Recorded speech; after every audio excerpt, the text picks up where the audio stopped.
Rugrats, Chuckie Meets the Beastie Bunny by Sarah Willson. Illustrated by Felix, Vincent Guirano, and Byron Talman. Betty DeVille finished attaching ribbons to some Easter bonnets. "Can't wait to see you kids in these bonnets," she said to the babies. She chuckled as she stood up. "I'll go help them finish hiding the eggs for the egg hunt. Won't be long now before the Easter Bunny comes." Phil, did I just hear your mom tell us that the Beastie Bunny is coming?" asked Chuckie. "I think that's what she said," Phil replied. "I don't like the sound of that one bit," said Chuckie.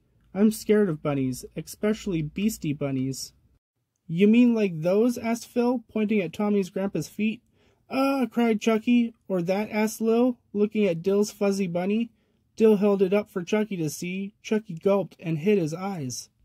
Just then, Stu staggered upstairs from the basement. He was carrying something large and heavy on wheels. Grandpa Lou opened his eyes. "What in tarnation is that contraption?" he asked. "It's an Easter egg decorator," said Stu proudly. "Using special sensors, it seeks out egg-shaped objects. Then it plants them. It's programmed with 7 different color choices." He bounded over to the table and set an egg down on it. Then he hurried back to the machine and flipped the switch. It began rolling towards the coffee table. "It's the Beastie Bunny!" Chuckie gasped. Splat! The machine backed away, revealing a lovely colored egg. "It works," Stu said happily. The machine swiveled so it pointed towards Grandpa, who had just closed his eyes again. It began to roll. Squelp! "Hey!" said Grandpa Lou, waking up. "Sorry, Pop," said Stu. "Come on, I'll help you wash your head." The machine turned and started coming towards the babies. "The Beastie Bunny is going to color our heads just like your grandpa's, Tommy," moaned Chuckie. "We're doomed." "No, it won't," said Tommy. "I got a plan so we don't get decorated." He pulled a screwdriver out of his diaper, unlatched the playpen, and hurried over to the pile of Easter bonnets. "Put these on," he said, tossing one to each of the babies. The machine swiveled away from the babies and headed towards the overhead light. "Your plan worked, Tommy," said Phil. "Yeah, but how long do we have to keep these bonnets on?" demanded Lil. "Uh-oh," said Stu, who had come back into the room. "Pop, grab my lug wrench." Betty and Dee Dee came inside just as the machine was decorating the fruit bowl. "Stu, what on earth is going on?" Dee Dee exclaimed. Stu raced over to the machine and turned it off. "Oops," he said sheepishly. "I guess I still have a few kinks to work out." And with that, he wheeled it out to the backyard. "Are you ready for the chocolate egg hunt?" Betty asked the babies, as she ushered the babies towards the back door. "Don't forget to keep your bonnet on," Tommy warned the others. "The Beastie Bunny won't get you as long as you're wearing one." "The last thing that I want to do now is go looking for some eggs," said Chuckie firmly.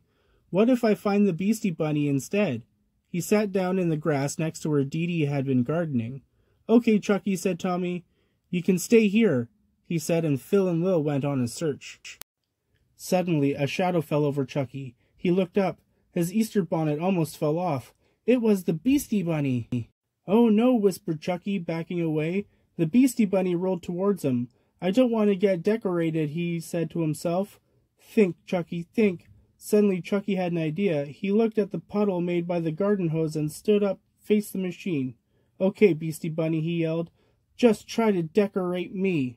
The Beastie Bunny rolled towards him. It toppled right into a puddle. A tiny poof of smoke rose from it, and the machine fell silent. "Chuckie, you did it," called Tommy, running over to him. "You faced the Beastie Bunny and made it stop." "I did, didn't I?" Chuckie grinned. "Here," said Tommy, "have some chocolate eggs. You earned them." Stu came over and looked down at the machine. It must have shorted out, eh? The thing don't really work so well anyways. I guess we'll have to color our Easter eggs the old-fashioned way. Come on, kids." A little later, Dee Dee and Betty came into the kitchen where Stu and the babies were coloring eggs. "Goodness, Stu, what a mess!" exclaimed Dee Dee. "I'm glad the Easter Bunny only comes once a year." "You see, Chuckie," said Tommy, "my mommy just said the Beastie Bunny wouldn't be coming back for a whole year." Chuckie grinned and touched the rim of his bonnet. "Well, when he does, I'll be ready," he said. The end.